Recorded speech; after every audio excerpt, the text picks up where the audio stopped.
Pouvez-vous me dire, c'est quoi la mission de Calac La Bombe Gaspésie? Oui. Donc, le Calax La Bombe Gaspésie, dans le fond, c'est un organisme communautaire qui offre des services d'aide, d'accompagnement et de soutien aux personnes de 14 ans et plus qui ont été victimes d'agressions à caractère sexuel. Donc, l'agression à caractère sexuel, elle peut être récente ou passée. Puis, c'est sur tout le territoire de la Gaspésie. C'est des services gratuits, confidentiels et bilingues. On offre aussi le service aux proches des victimes. Dans le fond, les parents, les frères et sœurs, les amis peuvent venir nous voir aussi pour avoir du soutien et de l'accompagnement. Et ce qui est intéressant aussi, c'est que la personne victime n'a pas besoin d'avoir porté plainte ou avoir un processus judiciaire pour avoir accès à nos services. Donc, nous, on accueille toute personne qui a besoin de soutien. Qu'est-ce que vous faites comme aide directe aux victimes d'agressions sexuelles? Oui, donc dans le fond, notre organisme, on a 3 volets, dont l'aide directe. Donc, on va faire des rencontres d'accompagnement. Ça peut être en personne dans nos bureaux. Dans le fond, on a 3 points de service à Saint-Anne-des-Monts, Gaspé et Carleton. On se déplace aussi, vu que le territoire est grand, des fois, on va rencontrer les personnes dans des organismes communautaires ou au CLSC près de chez eux ou chez elles. Mm-hmm. Donc, ça va être vraiment d'accueillir la personne, l'écouter, la soutenir, l'informer aussi beaucoup. On va être là, dans le fond, selon les besoins de la personne. Donc, c'est la personne victime qui va nous dire un peu qu'est-ce qu'elle veut travailler avec nous. On s'adapte à son rythme, qu'est-ce qui est super important aussi. On respecte le rythme de la personne.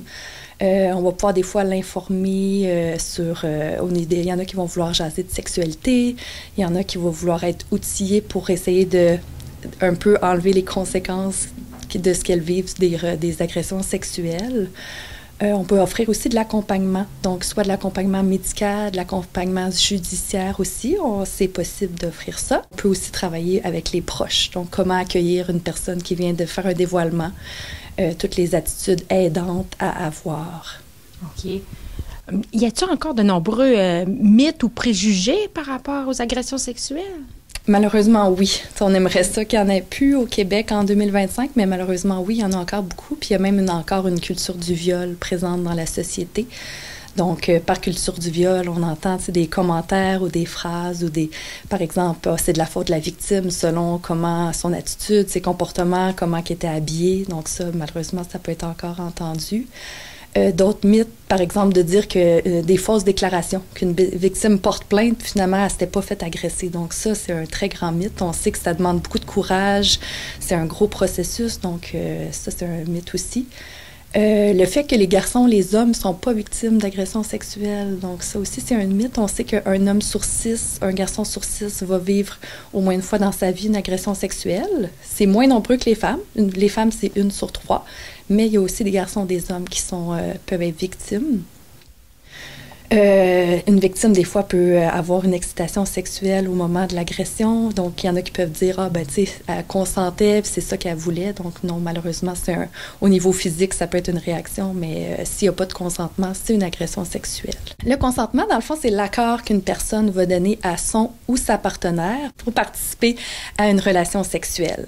Donc, le consentement, faut vraiment le comprendre, tu sais, c'est pas juste si c'est oui, si c'est non, c'est non. Dans le fond, le consentement, il faut vraiment qu'il soit libre, volontaire. Donc, faut pas que la personne se sente sous pression, faut pas qu'elle se sente qu'il y ait un climat de peur qui soit instauré. Il faut que le consentement il soit éclairé, donc que la personne ne soit pas sous l'abus de substances. Et enthousiaste aussi. Donc, même si la personne dit oui, si elle peut se sentir forcée de dire oui, donc c'est important qu'il soit enthousiaste et révocable. Donc, la personne peut décider à tout moment d'arrêter le rapport sexuel puis de dire que son consentement, finalement, il est plus valide.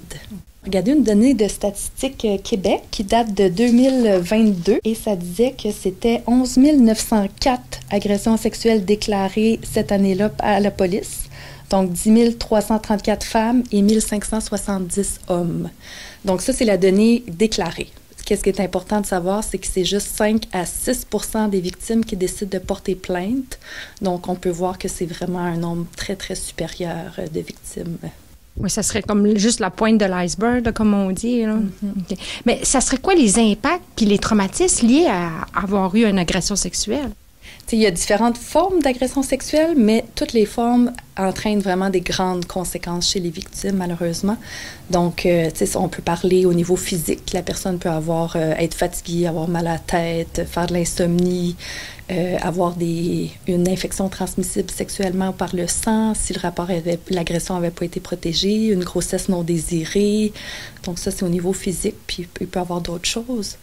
Psychologique, il peut y avoir vraiment un gros amalgame d'émotions vécues selon l'étape aussi que la personne est rendue. Donc, il peut y avoir de la tristesse, de la colère, de la peur, de la honte. La personne, elle peut se sentir coupable aussi. Ça, c'est très répandu et très normal aussi, se sentir coupable, même si les victimes ne sont jamais responsables des agressions sexuelles. Il peut y avoir de la déprime, de l'anxiété. Ça peut aller dans des idées suicidaires aussi, des comportements d'automutilation. Au niveau social, la personne peut décider de s'isoler, de couper contact avec son réseau social, de ne plus fréquenter les mêmes endroits qu'elle avait l'habitude de fréquenter. Ça peut entraîner des difficultés relationnelles, familiales, amoureuses, sexuelles. Donc, on sait que ça peut entraîner beaucoup de grandes conséquences chez les victimes. Qu'est-ce que vous diriez à une victime qui hésiterait à dénoncer son agresseur? Nous, dans le fond, au CALACS, on est vraiment là en soutien puis en accompagnement, puis on respecte qu'est-ce que la victime veut. Donc, dans une situation comme ça, je pense qu'on lui donnerait de l'information sur c'est quoi les étapes pour si elle souhaite dénoncer, c'est quoi la marche à suivre, et aussi lui expliquer qu'elle peut se faire accompagner soit par nous, par un ami de confiance, un adulte, dans ces démarches-là. Donc, on ne va jamais lui dire, tu sais, ça serait mieux pour toi de dénoncer. On va juste lui donner toutes les informations d'un côté puis de l'autre pour qu'elle puisse faire un choix éclairé là-dedans, puis lui dire qu'on va la soutenir peu importe sa décision.